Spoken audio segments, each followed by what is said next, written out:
Selamat pagi. Hari ini kita akan masuk 4.2 getah asli. Ada 4 bahagian. Yang pertama sekali kita akan tengok pengenalan. Dari segi formula dan struktur, kita kena hafal nama polimer dan monomer dia.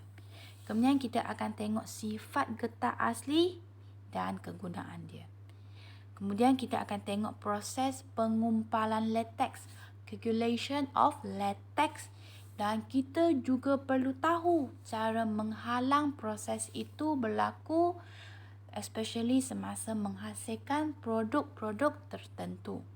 Kemudian kita akan tengok satu proses menguatkan struktur getah asli, iaitu pemvulkanan dan apakah sifat getah yang telah tervulkan ini. Okey, kita tengok pengenalan. Pokok getah dibawa ke Malaysia sejak 1877 tahun lagi. Sudah lama. Dan dia berkembang dan menjadi komoditi penting negara sehingga hari ini. Antara ekspor utama sarung tangan getah, kondom, kateter. Cuba tengok nama syarikat ini, saya pasti semua kenal. Top Glove. Memang terkenal lah apabila kita menghadapi pandemik COVID-19 ini. Dia adalah pengeluar sarung tangan terbesar di Malaysia. Dan syarikat ini memiliki dan mengendali 46 kemudahan pengeluaran di Malaysia, Thailand, Vietnam dan China. Dia boleh nampak Top Glove tersenai di Bursa Saham Kuala Lumpur sejak 2001 dan Singapura 2016. Okay, dan kita boleh nampak dia mempunyai pasaran saham, yang begitu luas. Okay. Kita tengok yang kedua. Adakah kamu tahu Malaysia pengeluaran kondom terbesar di dunia? Okay, dan syarikat itu terletak di Pelabuhan Klang, iaitu Carex Berhad, menghasilkan Durex Trusted yang selalu kita nampak di farmasis. Ini pula ialah kateter yang selalu digunakan dalam perubatan. Okay, so apa itu getah asli? Sebenarnya dia terdapat di dalam latex. Apa itu latex? Latex adalah cecair berwarna putih apabila kita toreh kulit pokok getah. Okay. Getah asli itu terdapat di dalam latex. Inilah yang macam cacing ni. Ini getah asli. Okay. Dia terletak di dalam latex. Dia merupakan polimer semula jadi yang dinamakan sebagai polyisoprena. Ini kena hafal. Okay, nama polimer dia polyisoprena. Apakah monomer dia? Isoprena. Ataupun nama IUPAC 2-methyl but 1,3-dienah. Jadi semasa kita toreh kulit getah itu, kita tampak cecair. Okey? Sebab di luar setiap zarah getah, dia mempunyai satu membran protein. Okay, yang diselaputi oleh charge negatif.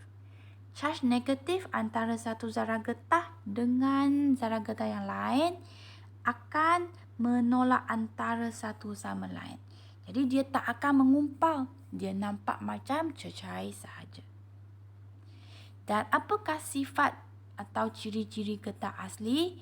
Okey, kamu cuba bayangkan sarung tangan. Okey, dan sarung tangan sebagai getah asli sebagai satu polimer elastomer. Dia mempunyai elastik semula jadi. Okay, dia lembut, kenyal, tak tahan haba, penebat elektrik, mudah dioksida, reaktif terhadap bahan kimia dan kalis air. So, antara produk dia, selain daripada sarung tangan, dia boleh jadi tapak getah, kasut, tayar. Okay, semua terdiri daripada getah asli. Kita jawab sedikit soalan. Apakah nama IUPAC? Ini nama IUPAC. Nama biasa, Isoprena.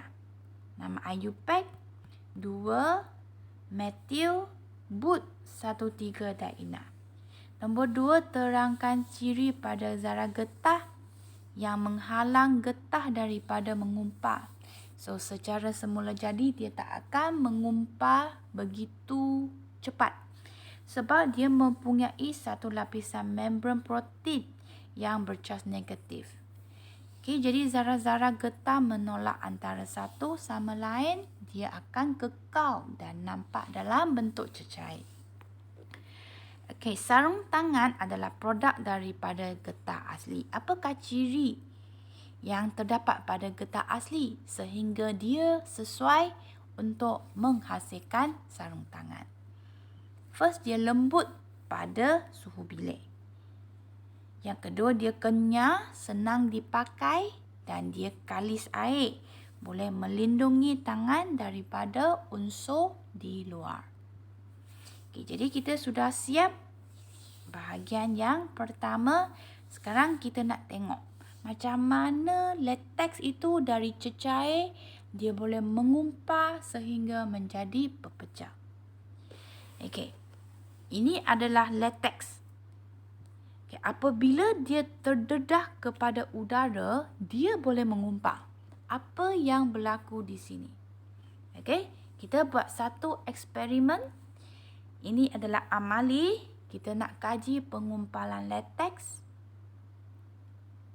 Okey, kita akan guna asid dan alkali serta satu sebagai kawalan. Kita tak buat apa-apa, kita tengok apa yang akan berlaku. Di sini kita nak tengok hipotesisnya, asid dia akan menyebabkan latex mengumpal. Manakala alkali dia akan menghalang pengumpalan latex.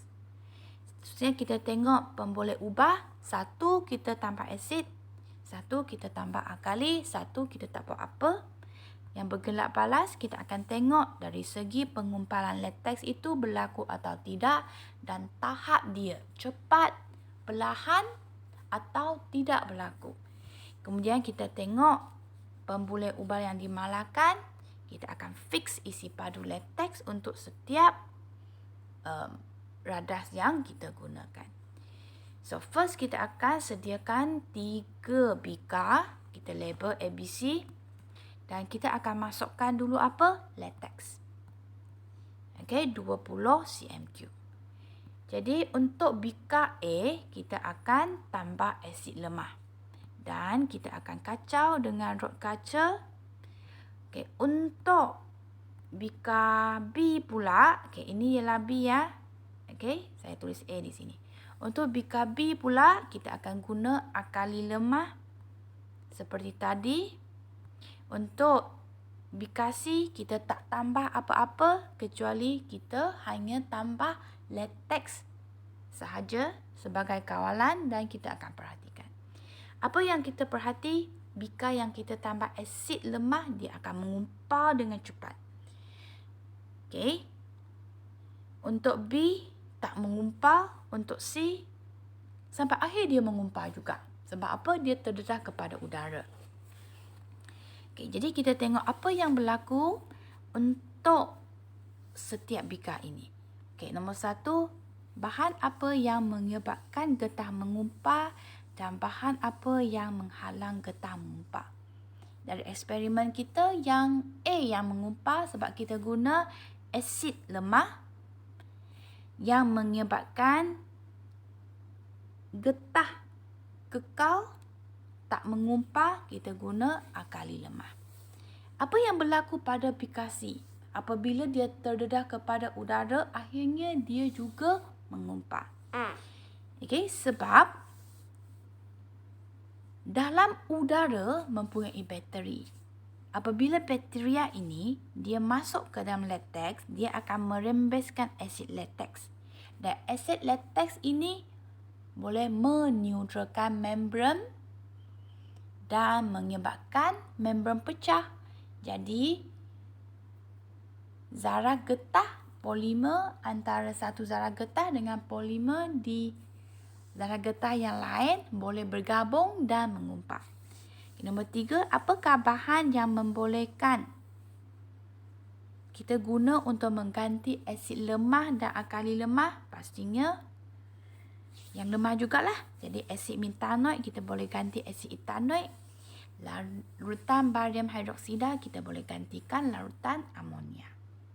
Kesimpulan dia, ya. Okey. Asid boleh menyebabkan pengumpalan lateks manakala amonia menghalang pengumpalan lateks. Okey, kita tengok apa yang berlaku di sini. Okey, yang saya cerita tadi. Apabila zarah getah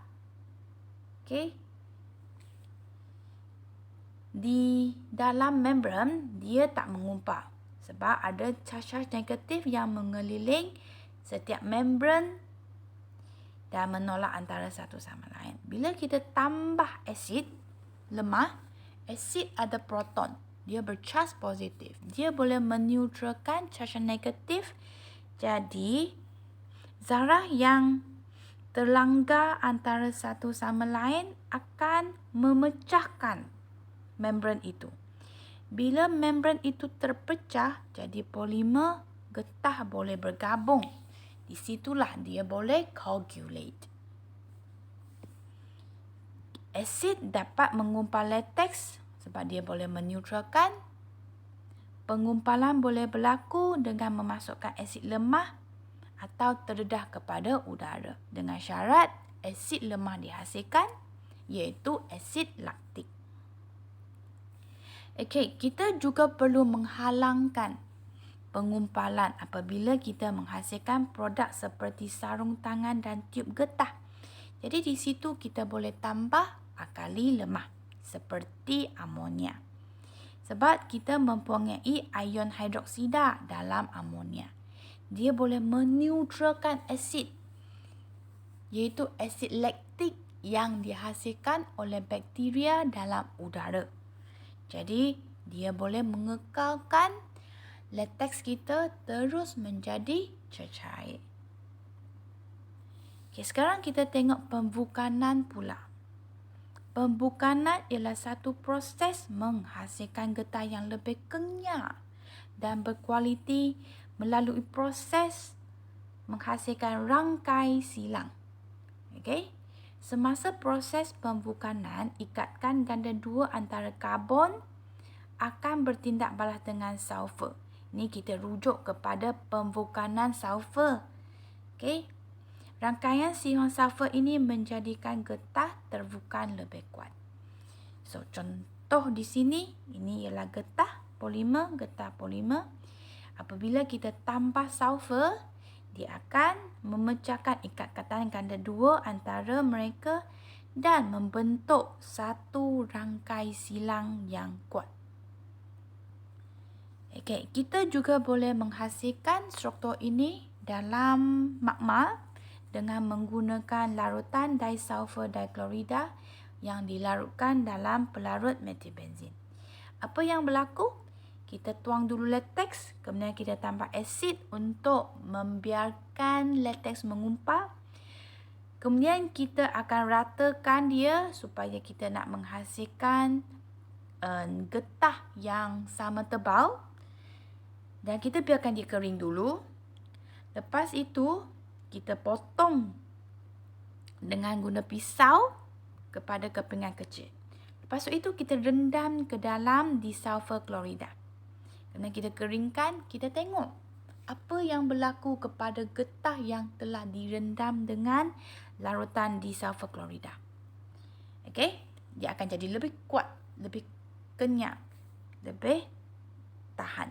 Okay, kita tengok perbincangan apakah fungsi asid etanoik untuk membiarkan pengumpalan berlaku. Kenapa lateks kita nak ratakan atas jubin? Kita nak dapat getah yang cantik lah, tebal yang sekata. Bagaimana kita tahu getah terbukan sudah berjaya dihasilkan? Dia lebih keras, lebih kenyal dan lebih keras dan lebih tahan haba. Okey, jadi yang kita fokus tadi adalah pemvulkanan sulfur. Selain daripada pemvulkanan sulfur, ada lagi banyak cara. Peroksida, sinaran dan logam oksida. Kita tak belajar secara detail, tetapi cara-cara ini lebih bagus. Okey, dan dia boleh kita gunakan terhadap getah sintetik yang tak ada ikatan ganda dua. Okay, kenapa dia lebih bagus? Sebab dia bebas sulfur dan lebih mesra alam. Okey, kita tengok eksperimen amali kedua. Kita tahu getah tervukan lebih keras, lebih tahan. Kita nak kaji sifat kekenyalan dia pula. Okey. Okey. Getah tervukan lebih kenyal. Okay. Lebih kenyal maksudnya dia lebih bersifat elastik lah. Dia boleh kembali kepada bentuk asal. Okay, jadi pemboleh ubah, kita tengok yang dimanipulasi. Kita akan guna dua keping getah. Satu yang tervukan, satu tak tervukan. Bergelap palas, kita akan tengok pemanjangan getah itu selepas pemberat dialihkan. Kemudian kita akan fixkan saiz kepingan getah dan kita akan guna pemberat yang sama. Jadi apa yang kita buat macam ini. Kita akan klipkan getah ke dalam klip baudok dan gantung ke atas kaki retort. First kita akan ukur dulu panjang awal, catat. Kemudian kita tambah pemberat. Bila tambah pemberat dia akan memanjang. Kemudian kita akan tanggalkan pemberat ini, kita ukur balik. So, apa yang kita dapat untuk yang tak tervukan, setelah dia dipanjang kerana pemberat diletak, lepas kita tanggalkan, dia tak akan kembali kepada bentuk asal. Untuk tervukan, apabila kita tambah pemberat, dia akan panjang sikit. Tapi setelah kita tanggalkan, dia akan kembali kepada bentuk asal. Jadi, yang tervukan lebih kenyal lah. Okey, kita tengok perbincangan getah kepingan yang menunjukkan pemanjangan tertinggi. Okey, yang tak tervukan. Okey, sebab dia boleh panjang tetapi tak boleh kembali kepada saiz asal. Yang kedua, mana satu lebih kenyal? Yang tervukan. Okey, apakah bukti kita? Sebab dia boleh kembali ke panjang asal selepas pemberat ditanggalkan. Ramalkan, kalau saya tambah lagi banyak pemberat, mana satu akan putus dulu? Pastinya getah yang tak kuatlah, getah tidak tervukan. Jadi apakah kesimpulan ini? Getah tervukan lebih kenyal daripada getah tidak tervukan. Okey. So, apa yang berlaku pada getah tervukan? Kita tahu kita ada rangkai silang sulfur.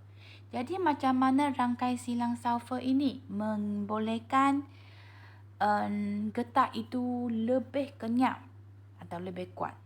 Okey, sebab rangkai sulfur ini, dia akan menghalang polimer daripada menggelongsor apabila diregangkan. Dan apabila kita lepaskan regangan itu, dia boleh kembali kepada asal. Okey. Jadi kita tengok sebagai last perbezaan antara sifat getah tervukan bukan sahaja lebih kenyal, tetapi dia lebih keras, lebih kuat, lebih tahan haba dan lebih tahan pengoksidaan kerana dia mempunyai rangkai silang sulfur yang lebih kuat. Kita tengok soalan last. Namakan polimer bagi getah asli. Ini pasti kena ingat. Polyisoprena. Nombor 2, kehadiran asid boleh menyebabkan lateks mengumpal. Jadi apakah fungsi asid? Asid boleh menetralkan charge negatif. Okey. Kemudian B, huraikan proses. Okay, apabila mempunyai asid, maka mempunyailah proton iaitu ion hidrogen. Ion hidrogen boleh menetralkan charge dan menyebabkan zarah sekarang boleh berlanggar antara satu sama lain sehingga membran protein pecah. Bila membran protein pecah, polimer-polimer getah boleh keluar dan bergabung antara satu sama lain, jadi getah mulalah mengumpal. Nombor 3, apakah kelebihan pemvulkanan yang tak guna sulfur? Dia bebas sulfur dan alahan bahan kimia. Selain daripada itu, dia juga lebih mesra alam. Bandingkan, ini kita sudah ceritalah tadi, getah tak tervulkan, selain daripada kenyal, dia juga lebih keras, lebih kuat, lebih tahan haba, lebih tahan pengoksidaan. Jadi itu sahaja untuk hari ini. Ada 2 amali. Okey, kamu pilih salah satu, buat dan snap gambar untuk saya tanda. Jadi itu sahaja. Sekian, terima kasih.